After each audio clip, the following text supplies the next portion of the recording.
This is where it's at. A virtual reality headset that is completely self-sufficient. You can just put it on and you're in.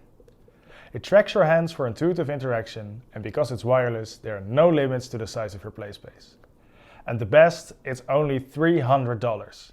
I can't wait to show you more of the Oculus Quest 2. In this example, you can see that the hand tracking works fast and reliable. Although there are tasks in which controllers are more precise, the hand tracking is accurate enough to perform most tasks reliably. When giving demos to first-time VR users, I found that they had a hard time using these controllers, because you can't really see them when you're wearing the headset. Hand tracking will be much easier for these inexperienced VR users. A couple of years ago, VR headsets needed to be connected to expensive computers with high-end graphics cards. This headset has all of its compute power built in. This means you can roam around freely without being attached to any wires. Sure, the graphics won't look as good as on these high-end systems, but there are some beautiful experiences, like The Room and Red Matter, that run just fine on the Oculus Quest 2. And even if you do want to make use of your beefy graphics card to run more demanding VR games like Half-Life Alyx, there is an option to connect your Quest 2 to a computer via a special USB-C cable. The Quest 2 then just serves as a display.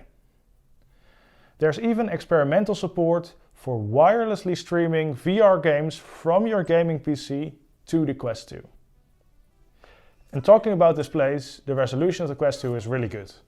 You can read even small text just fine, and the refresh rate of up to 90 Hz ensures a smooth experience. Oculus have confirmed that they are working on experimental support for 120 Hz to be released later this year. This is awesome because a high refresh rate is one of the factors that help reduce motion sickness or dizziness that some people experience while being in VR. The field of view is not as wide as in the real world, but the 127 degrees diagonal field of view is on par with other top-of-the-line VR headsets. There are 4 cameras on the front that track the device in space. These cameras are also used for hand tracking. A third way in which these cameras are used is to enable a cool pass-through mode, which shows you a black and white view of the real world while you're wearing the headset. This means you don't have to take off the device if you want to quickly tune into the real world. This pass-through mode could also open the door for these headsets to be used for augmented reality, where digital objects are overlaid on top of the real world. I guess we'll see how it develops. There are 2 small speakers on the sides of the device that are actually quite good. Don't expect any booming bass, but for casual gaming and enterprise applications they more than suffice. The Quest 2 has a battery life of around 2 to 3 hours, which is more than enough to cover most sessions. And if you connect an external power bank to this USB-C port, you can boost the battery life to something like 8 hours. And then there's comfort. Because this is a standalone device, all of the processing and batteries are in here. This makes the device quite front-heavy. It might have been a better choice to put some of the heavy parts, like the battery and the processing units, on a separate compute unit on the back of the device, like Microsoft did with the HoloLens 2. And also the head strap that comes included with the Quest 2 is not very good. It leaves a big mark on your forehead after a session. So I bought this €35 so-called Halo strap, which puts most of the weight on your forehead and doesn't press the headset into your face that much. And you can now wear this thing for hours. That being said, you do always get a little bit hot when wearing a VR headset for a longer period of time. But luckily you can take off these face plates, like this, and then clean them or buy new ones.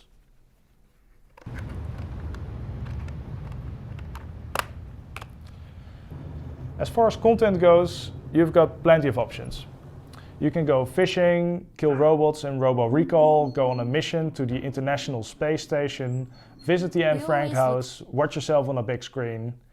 There's also social VR options like Rec Room, and you can play minigolf with friends, attend virtual conferences that are being held in VR, play Ultimate Frisbee, or play a Fortnite-like game called Population 1. And it's not just a few people doing this. Rec Room is so popular that it recently received a $100 million investment and is now valued at $1.2 billion. There's even a way to view your actual desktop in VR using an app called Virtual Desktop. Not that I think you'd really want to work long hours in VR, but if you do connect a Bluetooth keyboard and mouse, it could be a fun way to set up an office anywhere in the world. And if you're a developer, you can create your own experiences for the Quest 2 using either Unity or Unreal Engine. As you might be able to tell, I really like where this is going. I feel like VR headsets are finally maturing. The Oculus Quest 2 is the perfect device for both enterprise and casual use. It will deliver you a top-of-the-line VR experience at an unbeatable price. If you've got any questions about the Quest 2, feel free to leave a comment and I'll do my best to answer it. Thanks a lot for watching and see you in the next one.